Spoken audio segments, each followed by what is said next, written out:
objeto perdido que encontraste, o cualquier cosa que hayas obtenido por jurar en falso.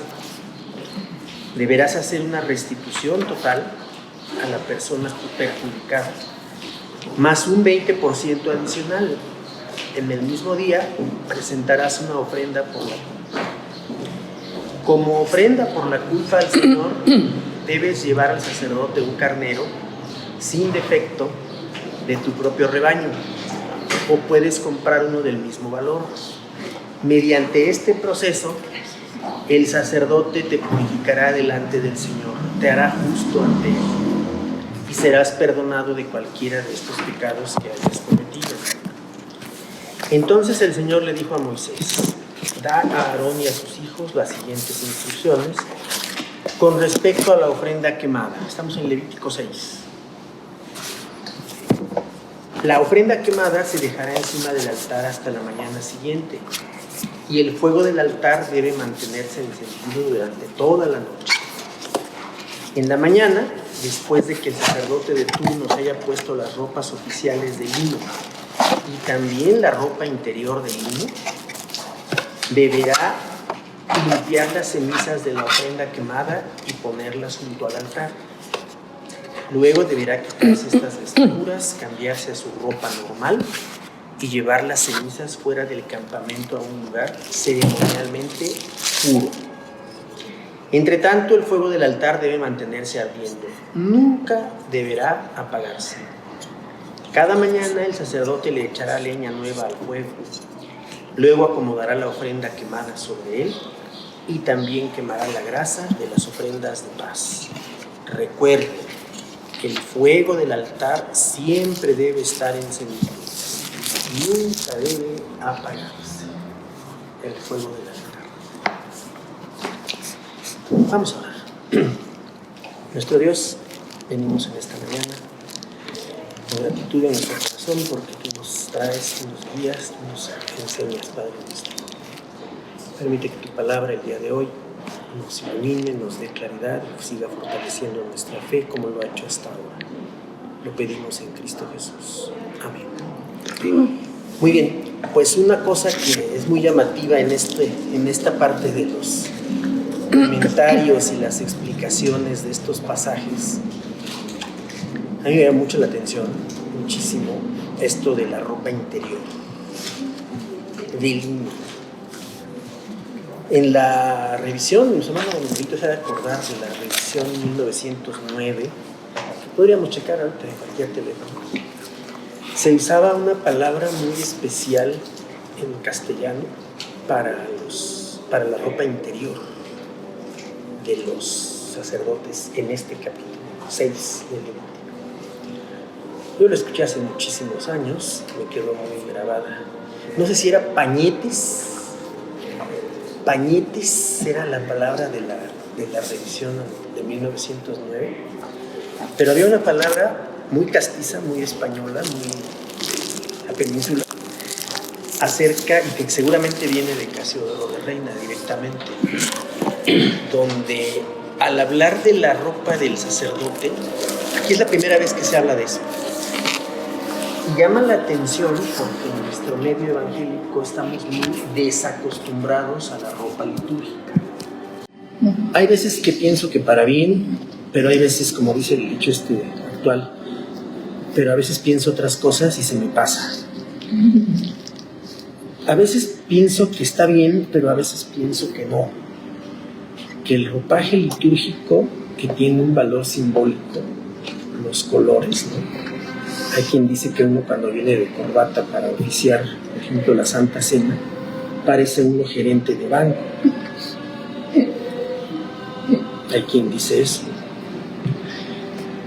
Ese es el extremo negativo de no usar una ropa litúrgica. Pero cuando usa uno la ropa litúrgica, por ejemplo, la estola famosa, hay gente que cuando uno se la pone al final del culto le preguntan: oye hermano, ¿y esa bufanda para qué es? No sé si fuera bufanda de un club de fútbol o algo así. Entonces estamos en el extremo. Nosotros estamos entre la espada y la pared en la cuestión de la ropa litúrgica. Porque acá en el pasaje del Levítico 6, y lo que les iba a decir no tiene que ver tanto con hecho de que aquí está que la ropa interior tenía que ser de lino. De hecho, la otra traducción que hace el español dice calzones, tal cual. Calzones, pañetes, ropa interior. Aquí es como más eufemístico, ¿no? Ropa interior. Calzones, pero eran largos, no eran cortos, como boxers, digamos, ¿no? En otras religiones, el sacerdote hacía eso desnudo. Desnudo. El sacerdote no usaba ropa. Y ahí en este punto, porque ahí la historia de las religiones es muy puntual y el estudio de las religiones comparadas en este aspecto siempre es útil.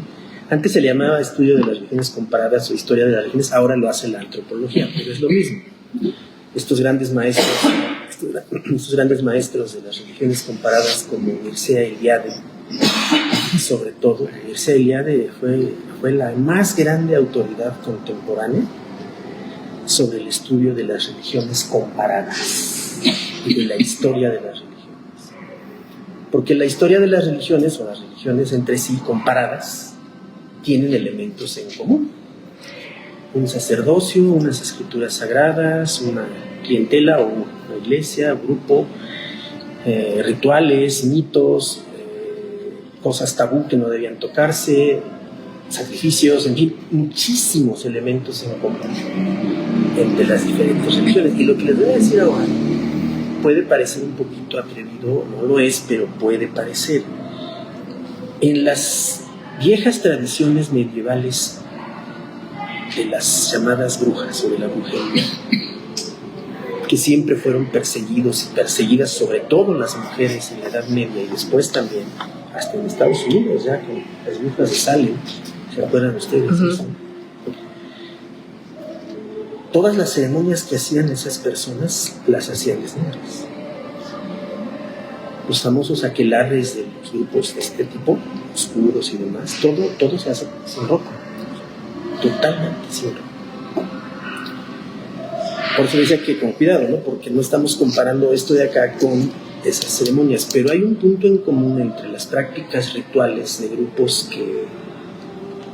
que llevan a cabo ceremonias, donde aquí lo que está en juego, olvidándonos ya de esos episodios tan complicados, cómo se relaciona la corporalidad, número uno, con lo sagrado. O sea, nuestro cuerpo, cómo se relaciona con lo sagrado.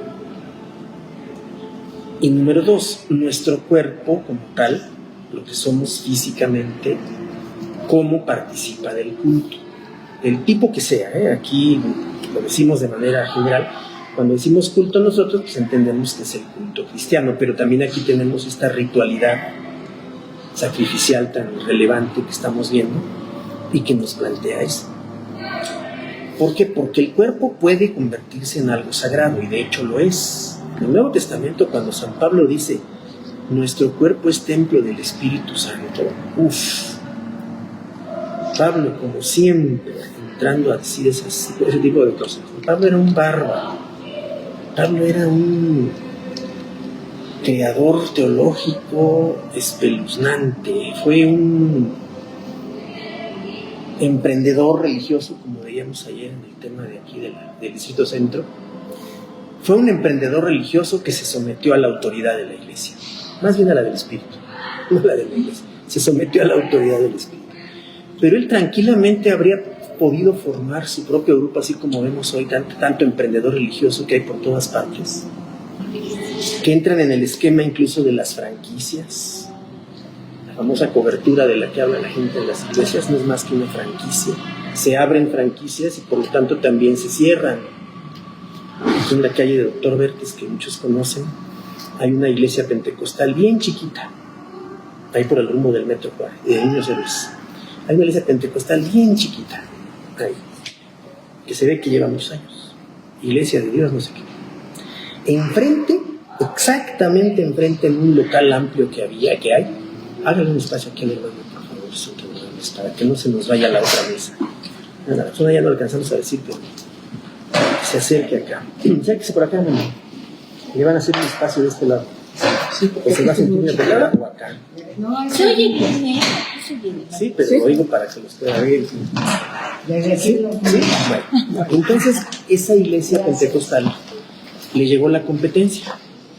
Se le pusieron enfrente, ahí en Vertis, un local grande, un bodegón grande, y abrieron y pusieron el letrero: Iglesia Cristiana Cornerstone, que es una iglesia estadounidense, ¿no? Pusieron una franquicia ahí, abrieron el local grande, el letrero acá, Iglesia Cristiana Cornerstone, que bien traducido en términos bíblicos pues es la piedra del ángulo. Pues ese local ya cerró y la iglesia pentecostal chiquita ahí está. Hay una historia bonita, sí, porque el esquema neopentecostal de estas iglesias franquiciatarias, emprendimientos religiosos, llegan y se instalan y pueden durar o no durar como cualquier otra franquicia de un negocio. De por sí cualquier iglesia también está en riesgo de cerrar, ese no es el problema. Pero aquí la idea es que la parte del el emprendimiento religioso que se hace, ¿no? Y aquí regresamos con Pablo. Decíamos que Pablo pudo haber sido un extraordinario emprendedor religioso, de hecho lo fue, con la gran diferencia que se sometió a la autoridad del Espíritu. Habría que ver si eso pasa hoy o no. Lo malo no es ser emprendedor religioso, sino someterse a la autoridad del Espíritu. Y cuando el Espíritu dice o plantea o sugiere que todo emprendimiento religioso debe estar sujeto a una autoridad colegiada, empiezan los problemas. Todos los emprendedores religiosos en nuestro tiempo, o la gran mayoría, no se quieren someter a una autoridad espiritual, comunitaria, colegiada y horizontal. Ellos son los emprendedores. Yo abrí el negocio, yo abrí mi empresa, por lo tanto es mía, y yo la abro y la cierro cuando yo quiera. Cuando yo quiera. O sea, yo soy el dueño de la empresa o del negocio.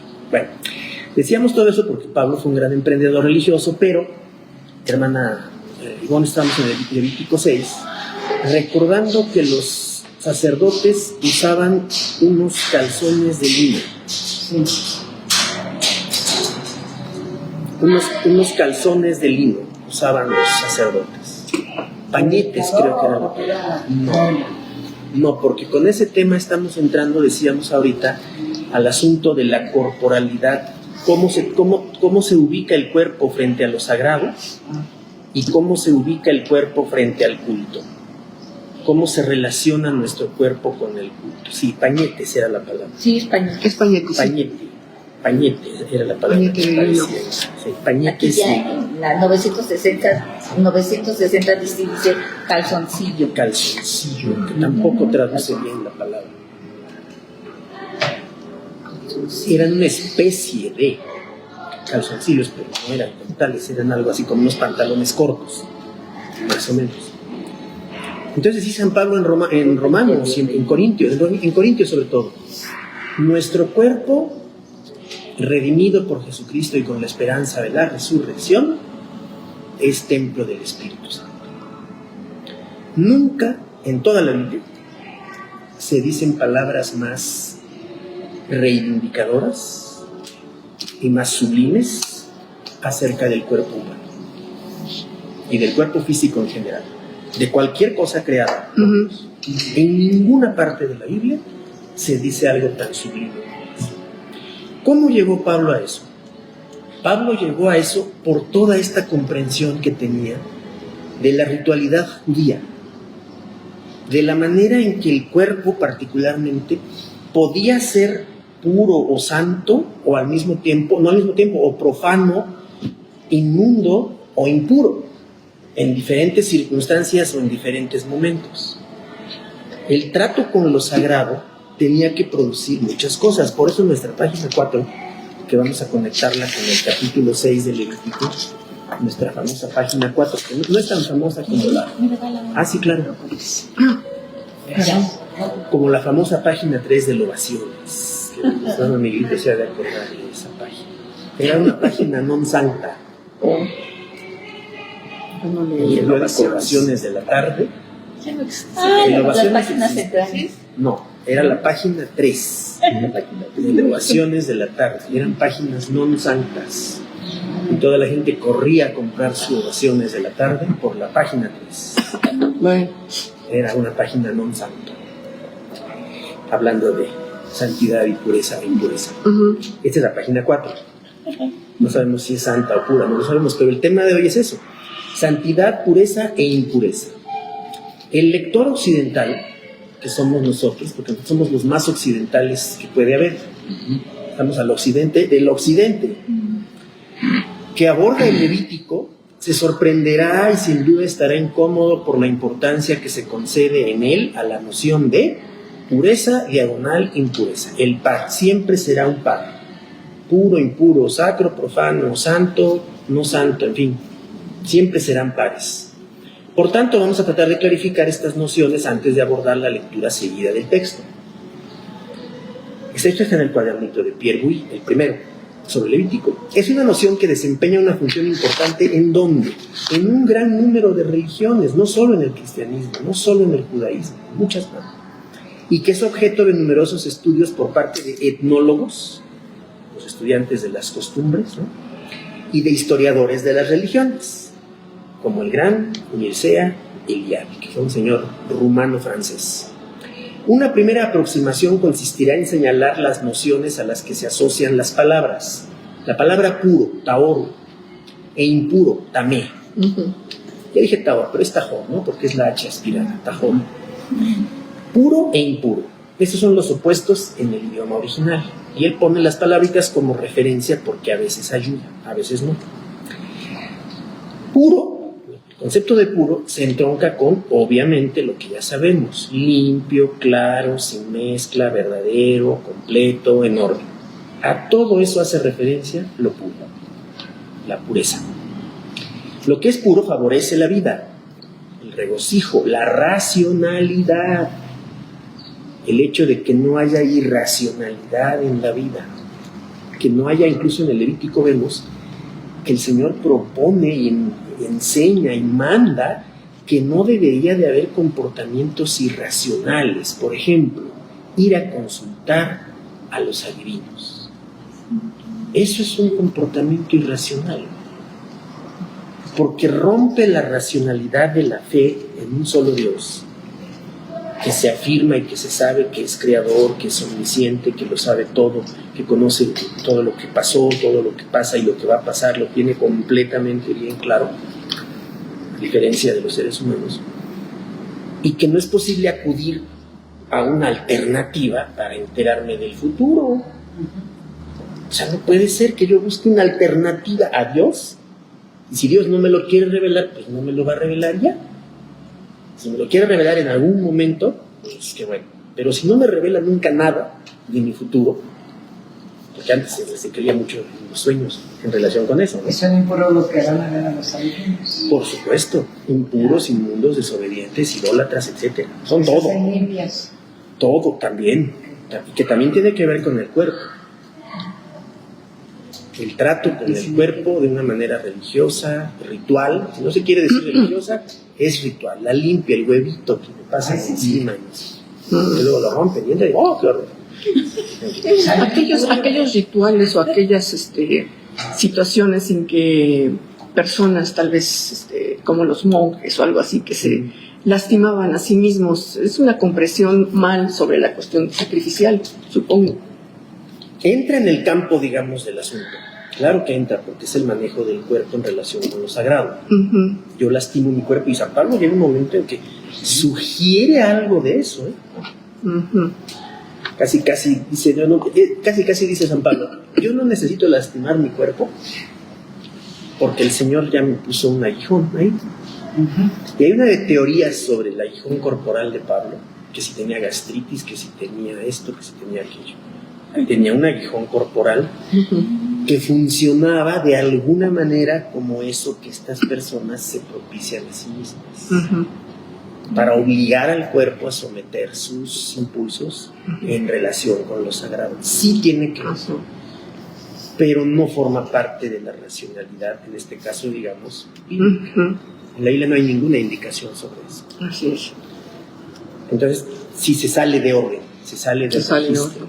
se sale de esta racionalidad de la que habla acá. El dominio de la naturaleza. Diga, Lutero sí se... ¿el qué? Lutero Sí se la... sí se...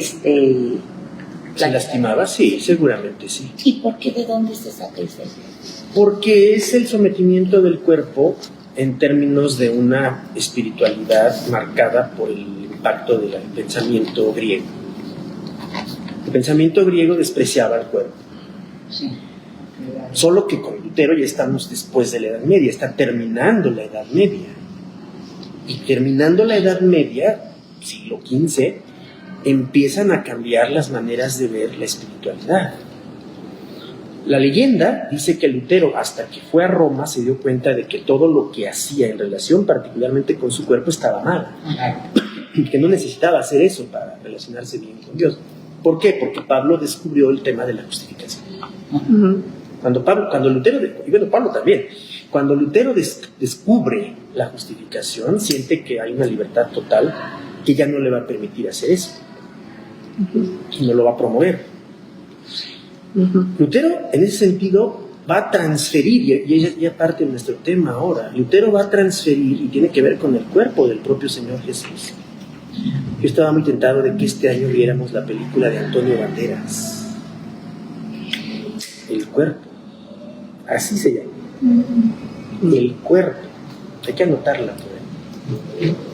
Es con Antonio Banderas. ¿Quién lo diría?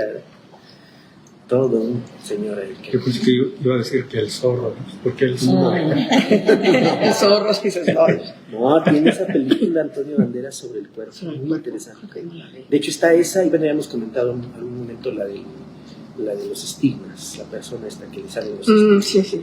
Esas dos, pero esta del cuerpo particularmente apunta hacia esa, bueno, la otra también, pero apunta mucho a eso, ¿no? Ujú. En términos de recuperación del cuerpo. Ujú. Entonces, con Lutero pasó eso. Lutero transfirió esa espiritualidad corporalizada de daño y de obligar al cuerpo a someterse a Dios. Lo transfirió al ámbito de una espiritualidad teológica. Pero ya siendo, cuando era todavía católico, ya siendo ya... Monje, no. Siendo monje, Siendo él monje, siguió practicando lo que su iglesia le enseñó, Sí. y lo que su orden religiosa le enseñó. Él Ujú. tuvo la ventaja de que era agustino. Eso fue una ventaja fenomenal para Lutero. Si hubiera sido dominico o franciscano o alguna otra orden de estas raras, Jesuita. no, porque todavía no surgían, pero igual, ¿no? Los agustinos que, perdón. De San Agustín. La orden de los agustinos lleva el nombre del gran teólogo medieval que fue San Agustín. Entonces esa orden tenía que ser teológica por definición. Ah, ya. O sea, no había forma de evadir si es la orden basada en las ideas de San Agustín, igual que la orden jesuita basada en las ideas de San Ignacio o de Ignacio Había de que Loyola. leer y estudiar. Ah, claro, los jesuitas, esos Había que señores, leer y sí, estudiar. tienen que estudiar de sol a sol y todo el tiempo. O sea, ahí no hay escapatoria para dejar de estudiar. Los agustinos no podían dejar de hacer teología, tenían que practicar la teología todo el tiempo, con todas sus prácticas habituales de martirio, de autoflagelación y todo eso, ¿no? Pero formaba parte y sí tiene mucho que ver con el tema. Pero bueno, seguimos entonces acá. Lo impuro se entronca con lo contrario, lo sucio, lo turbio, lo híbrido, está mezclado, lo híbrido. Esta palabra hoy se usa mucho, ya no tenemos problema. Ahora con los coches híbridos ya entendemos bastante bien el asunto. Híbrido, mezclado, falso, anormal, desordenado. Hacia eso apunta lo impuro. ¿Sí? Son contrarios, son opuestos, es una dualidad. Lo que es impuro conduce a lo negativo, al debilitamiento de la vida, a la muerte, al absurdo. Cuando entramos al territorio del absurdo, recordemos Eclesiastés, ahí entramos a arenas movedizas, complicadas. Lo impuro está muchas veces del lado de la naturaleza mal controlada, de la animalidad. Y en el pensamiento griego, por cierto, una de las bases fundamentales de la diferenciación en el pensamiento griego siempre se dividió en dos partes: el pensamiento oscuro, nocturno, y el pensamiento luminoso, diurno. En el pensamiento diurno dominaba el dios Apolo. Todas las grandes ceremonias en esos lugares dedicados a Apolo en la antigua Grecia eran ceremonias hechas a la luz del día, al mediodía, a pleno sol, las ceremonias de Apolo, del dios Apolo. Por el contrario, las ceremonias nocturnas, oscuras, extrañas, como dice aquí, mal controladas, orgiásticas incluso, eran ceremonias dominadas por el dios Dionisos. No Dionisio. Dionisos. Acento en la primera O. Acento ahí. Dionisos. N-I-S-O-S. Dionisos. Por eso se habla en la cultura dionisíaca. Lo dionisíaco es lo impuro, es lo oscuro, es lo sagrado, pero en la parte oscura, los aquelarres de las brujas, que son herencia de mucho de esto, esas mezclas culturales y demás. Las ceremonias en Catemaco son en la noche, no pueden ser en el día. Se relacionan no porque tengan de relación directa con lo dionisíaco, pero es parte de ese contexto cultural y religioso que viene de esa creencia, ¿no? Entonces el pensamiento griego ya tenía esa dualidad, lo luminoso y lo dionisíaco. Entonces aquí nos está ayudando esto también para ver cómo la parte más cercana a la animalidad, el sacrificio que se hace, por ejemplo, aquí en México, de gallinas, de animales de ese tipo, sigue siendo también oscuro. Esas organizaciones no van a obtener nunca aquí en México el registro como asociaciones religiosas, pero lo seguirán haciendo.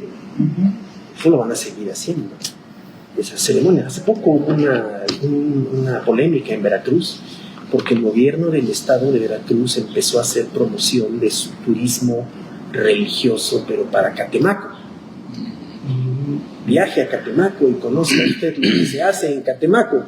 Y mucha gente dice, no, yo no quiero conocer lo que se hace en Catemaco. Yo no quiero ir.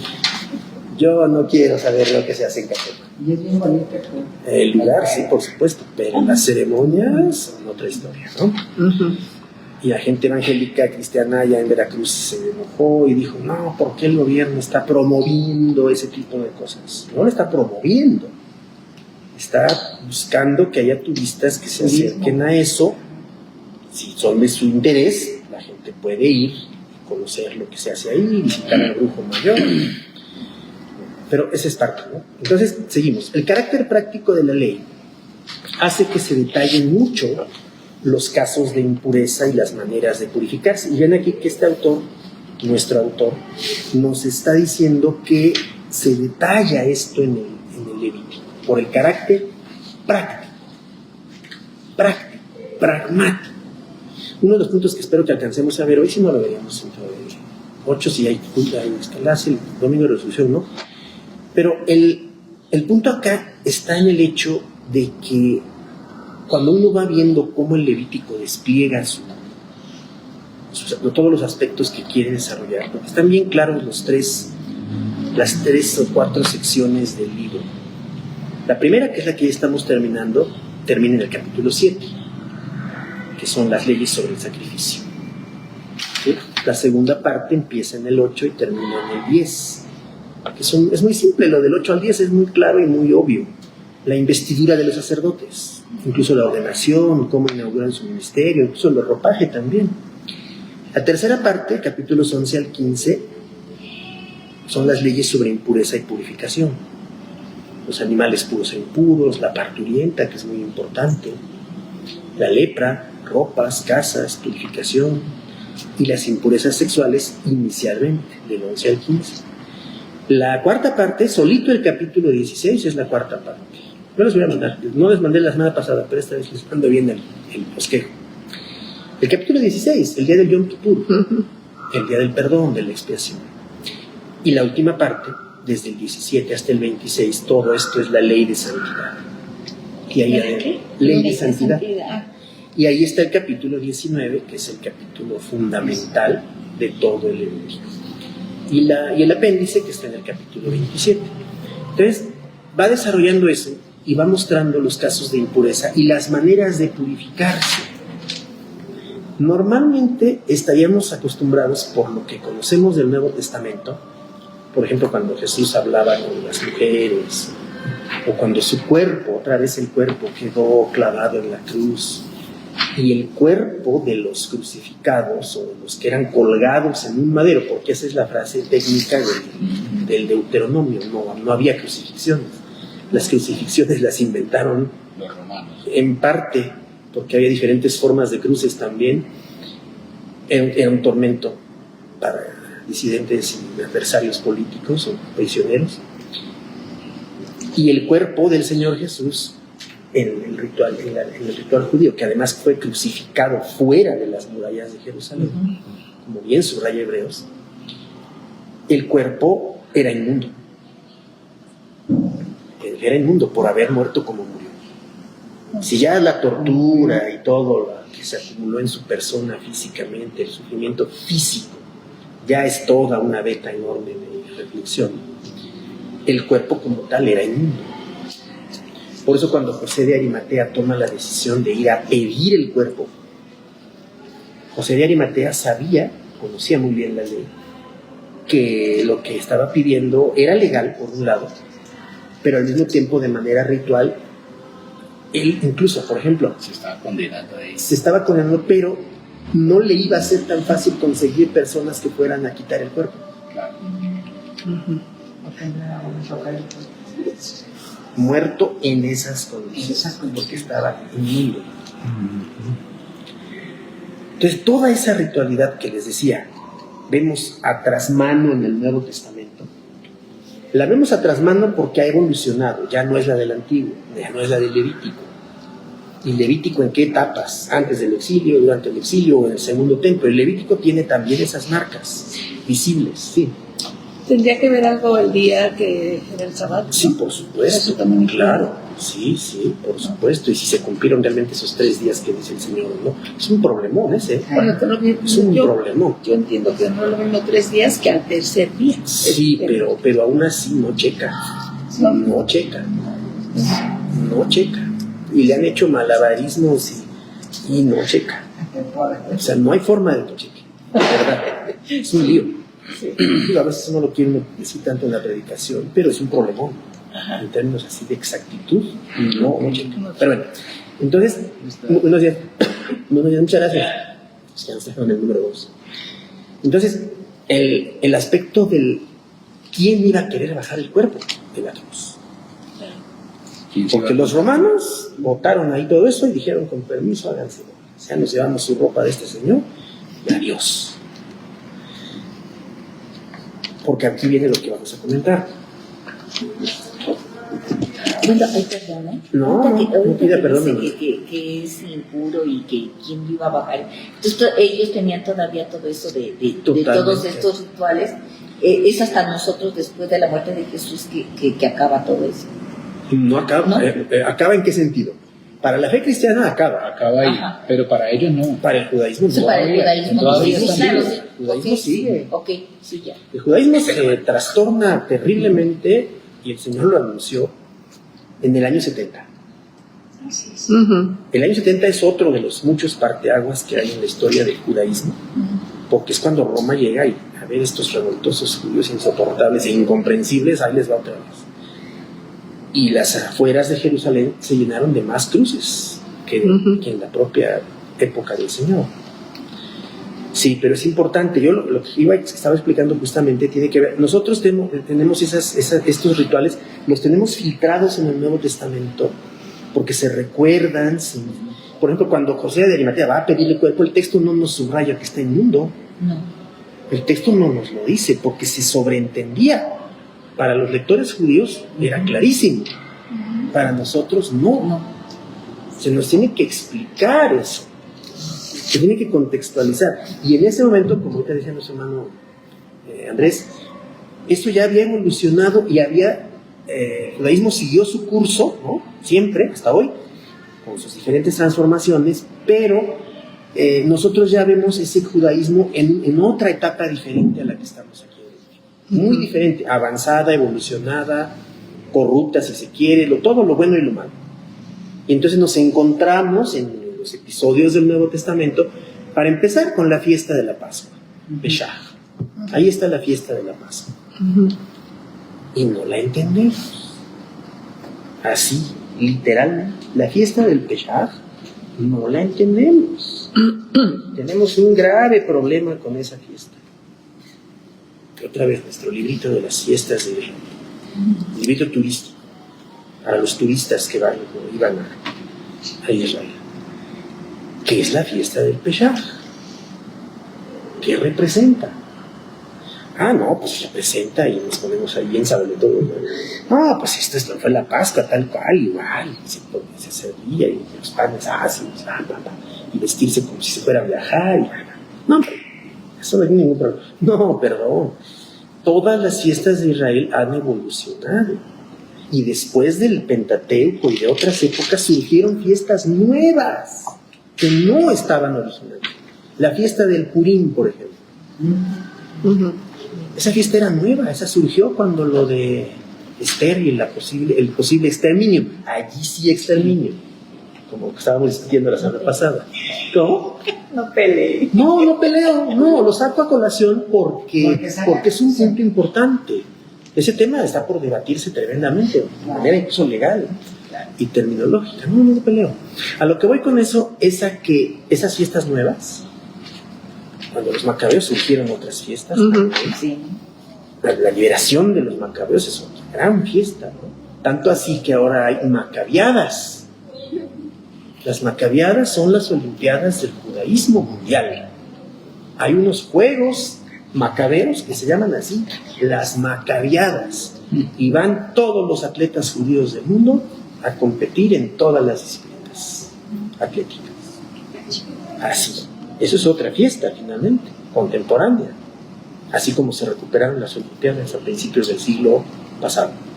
Perdón, ahorita que dice de lo de la Pascua, es que igual nosotros tenemos que es, por ejemplo, la Semana Santa, la Semana Mayor, y a los niños en la escuela les dan 2 semanas porque es la Semana de Pascua. La que sí, pero obviamente no se Pero entiende. yo no he entendido eso. Sí, porque justamente ahí tenemos que entrar al calendario ritual judío, al mes específico de Abib o Nisan. En ese mes pasa la fiesta del Pesaj. Sí. El mes de Abib o Nisan. Y hay que irnos a publicaciones como esta que nos ayudan y nos dicen el calendario hebreo es al mismo tiempo solar y lunar. ¿Cómo es eso? ¿Qué rayos significa eso? La duración del año está determinada por el tiempo de la revolución de la Tierra. La jornada se inicia con la puesta del sol y por ello el Shabbat y todas las festividades se incluyen a la noche anterior. Los 12 meses del año judío son estos. Los meses judíos tienen una estrecha relación con la naturaleza. Nisan, el mes de la festividad de Pesaj, corresponde al comienzo de la primavera y su nombre significa flor. Caramba. Tamuz, en pleno verano, es el mes de la tierra seca y Elul el mes de la cosecha. Un calendario agrícola. Agrícola, de entrada. Las festividades judías constituyen una expresión del profundo vínculo del pueblo judío con su tierra. O sea, para nosotros sí, la Semana Mayor es la semana en que sacrifican a Jesús. Sí. Y la Pascua En el es lo que ellos cristianismo. conmemoran como judíos. Sí. Están entreveradas, están encimadas, son simultáneas. Okay. Y nosotros como cristianos dependemos del calendario judío para la determinación de las fechas que vienen del calendario judío, que ahorita anda por el año 5200 y no sé cuánto. En el calendario judío no hay relación con el calendario gregoriano, que es el que nosotros. No hay relación. Son calendarios completamente diferentes. Bueno, apurémonos. Entonces, vamos a lo de la parte contagiosa. Aunque pertenece al ámbito religioso, y las maneras de purificarse, aunque pertenece al ámbito religioso, la impureza es una realidad física y no moral. Esto es fundamental en el Si no entendemos esto, no vamos a entender gran cosa. Porque curiosamente, como evangélicos latinoamericanos que somos, y aquí sí arrastramos a todo el continente, por la formación, por el origen común que tenemos de colonización cristiana, religiosa, católico-romana, tenemos una dificultad ahí, en el sentido de que atribuimos o señalamos más hacia lo físico que hacia lo moral. Que el Levítico tuviera conciencia de eso es extraordinario. Eres leproso, eres una persona leprosa. Tu problema más grande no es la enfermedad en sí, que ya lo es terrible, una enfermedad de esas verdaderamente impactantes. Tu problema es más bien moral. ¿Qué tal si tienes la lepra porque tus padres pecaron? Así se creía. O tú pecaste en tu juventud y ahora por eso eres leproso. Has haber cometido una injusticia terrible delante de Dios y por eso Dios te dio eso. Como el cielo. Como el cielo. Igual. Volviendo a lo de que ya las ideas estaban ahí presentes siempre. Rituales religiosas, negativas, pero incluso en el caso del ciego se apunta hacia lo moral. Se apunta hacia lo moral. Sí, porque la pregunta, ¿quién pecó? Sí, la pregunta es moral. Y aquí lo dice muy bien. Es una realidad física y no moral. Podemos contraerla de forma involuntaria e incluso inconscientemente, ni cuenta nos podemos dar y nos contaminamos. Es contagiosa, como una enfermedad, y presenta varios grados de gravedad. Se la define mejor viendo sus consecuencias. Al ser contagiosa, la impureza obliga más o menos al ser impuro a aislarse de la sociedad. Ya lo sabemos, como el leproso. La impureza prohíbe tocar las cosas consagradas. Pero ojo, lo sagrado también se contagia. La explicación que tiene acá, que hoy no vamos a poder ampliar tanto, dice que Dios le ordena a Moisés, para que Moisés lo viva con Aarón y sus hijos, los sacerdotes, les ordena impedir que la gente laica, la que no es sacerdote, toque lo sagrado, porque entonces se corría el riesgo de que todo el pueblo se volviera sagrado. Y eso no era el designio divino como tal. Porque eso contenía varios problemas. Si el pueblo ya recibía el contagio de lo sagrado, entre comillas, se le iba a subir. Claro. Ay, ya somos sagrados, ahora sí de verdad. No, ya nos vale todo. Así somos, como buenos.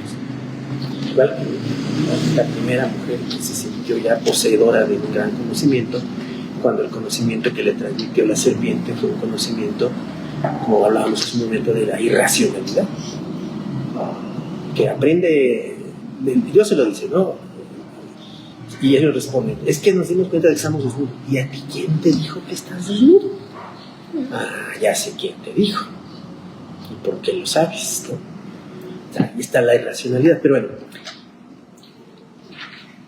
tocar cosas sagradas, comer alimentos consagrados. Los laicos no podían comer lo que sí podían comer los sacerdotes. Y aquí les toca, está precioso, ¿no? De que debe haber una lumbre encendida permanentemente. Siempre tiene que haber algo quemándose. Siempre. Ponían leña a los sacerdotes para que eso estuviera siempre ardiendo. Frecuentar lugares santos. Por tanto, definitivamente, lo impuro está excluido de cualquier asamblea cultural. Nada impuro puede entrar a una asamblea cultural. Nada. Y termina. Sin embargo, el impuro no está separado de Dios. Está separado del campamento, está separado de la reunión, está separado de esto y aquello, pero puede orar. Pues la impureza no es un pecado, pero sí lo sería no respetar las prohibiciones que entraña o no tratar de librarse de ella. Para recuperar la pureza, ¿qué había que hacer? Diferentes medios según la gravedad de la impureza contraída. Para las impurezas mayores, como las que proceden de pérdidas de sangre, Y cuando decimos eso, pues la mujer está en primer lugar, primerísimo lugar.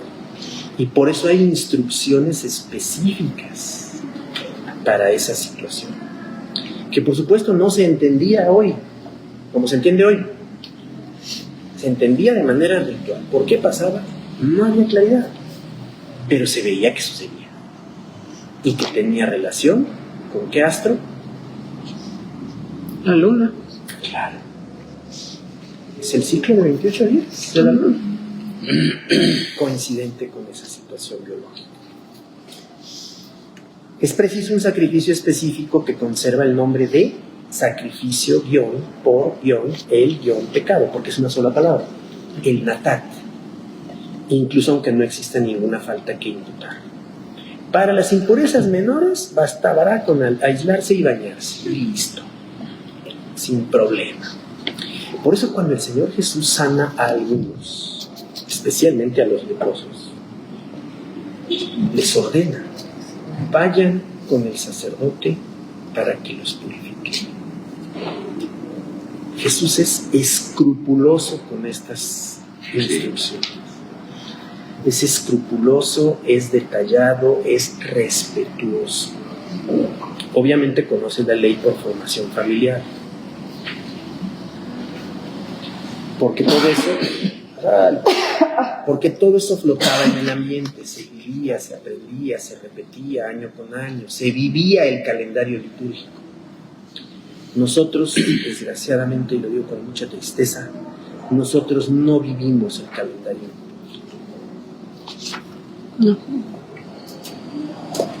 No lo vivimos. Y no estoy diciendo que nos vamos de vacaciones y esté mal, no, en absoluto. No, que me voy a ir, no voy a estar en Semana Santa, vacaciones, no voy a estar en el...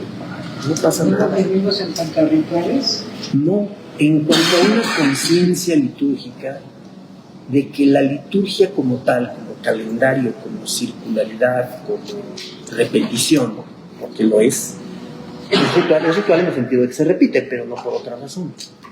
O sea, no somos ritualistas, pero sí hacemos los rituales. La Santa Cena es un ritual. Entonces, esa circularidad o esa periodicidad, mejor, de lo litúrgico, no nos sentimos ubicados en ella. No nos ubicamos en ella. Sentimos que sí, voy al culto, estoy en el culto, pero el calendario litúrgico no circula por nuestras venas. No nos representa una continuidad periódica, permanente, de contacto comunitario con Dios. Lo más cercano a eso es la celebración de la Santa Cena cada mes. Porque si lo hiciéramos cada domingo, no, ya parecemos católicos. Con nada nos conformamos. Y si lo hiciéramos cada 6 meses, ¿a qué le pasa? Ya mejor una vez al año, ¿no? O sea, con nada nos contentamos. Y no nos contentamos precisamente por esa falta de conciencia litúrgica. Precisamente por eso. Pero sería falta de... Perdón. ¿Cómo? Sería falta de conocimiento. Es mucho. Eso es una parte. O sea, toda la iglesia tendría que enseñarnos a hacer eso. Pero como tenemos muchas carencias en la parte litúrgica, pues tenemos esos déficits. Es un déficit muy importante porque impacta directamente en la espiritualidad de las personas. Antes, nuestras familias antiguas, nuestros padres y abuelos, nos decían: no. 15 días antes de que participes en la cena, te me pones espiritual y te me pones cumplidor y te me pones atento, porque si no, no vas a participar en la Santa Cena. Y si no participas, pues no está bien. Y te tienes que sentir mal por no participar en la Santa Cena. Así nos decían nuestros padres y abuelos, madres y abuelos. Así nos decían. Y uno se sentía mal, de verdad. Primero, anhelaba participar. Cuando nos prepararon para participar, nos decían: cuidadito, porque el texto, y Pablo lo dice, aquel que come y bebe de una manera imprudente, juicio come y bebe para sí. Y entonces uno decía: no, pues ¿qué es esto? Entonces se promovía un cierto temor en la parte negativa, no tan positiva, pero se infundía un temor importante y uno sentía, entonces, ¿qué es comer bien de la Santa Cena? ¿Qué es? Y nos decía en la iglesia, comer bien de la Santa Cena, participar bien de... Estaba buscando mi estuche y no lo traje. Afortunadamente ya los traía puestos. Participar bien en la Santa Cena, y no nos explicaban bien lo de Corintios 11. Entonces, en esta Semana Santa va a haber una predicación específica sobre Corintios 11, por cierto. Toca las manos y frío. Comer, el juicio ese del que habla Pablo, no participar bien de la Santa Cena, para él, era, por ejemplo, no esperar a todos. Porque el día ese de la fiesta del mes de Aviv o Nisan, el día ese de la celebración que se superpone y se hereda del judaísmo para que nosotros celebremos la Santa Cena, ese día todavía la gente trabajaba. Porque el día tal cual como de festejo empezaba más tarde. Si dejaban de trabajar a las 5 de la tarde, por decir algo, el día nuevo empezaba 1 hora después, más o menos. Entonces la participación en la fiesta o en la ceremonia, en el caso de Corintios, en el culto, tenía que ver con que había que esperar a los hermanos y no acabarse la cena. A eso se refiere Corintios 11. No al hecho de que yo llegue bien prendidito y bien purificado y bien preparado, no pequé durante 2 semanas para poder llegar a No se tergiversó, simplemente se canalizó en un sentido un tanto moralista, positivo, sí, pero no haciéndole tanto caso a las circunstancias específicas que el propio Pablo vivió. ¿Y por qué dijo eso? Pues todos los comentarios de Corintios que hay, 1 Corintios, todos explican eso. Todos, absolutamente todos. Desde los más clásicos hasta los modernos. Todos los comentarios explican eso. Pero, pues viste más, o no sé, tiene un poquito de percepción más pretendidamente espiritual, referirse a eso otro. Claro que Pablo quería que la gente participara lo más conscientemente posible de ese sacramento, sin duda alguna. Pero estaba el elemento social, el elemento comunitario, que Pablo subraya mucho. ¿Sí? Bueno, ahí tenemos.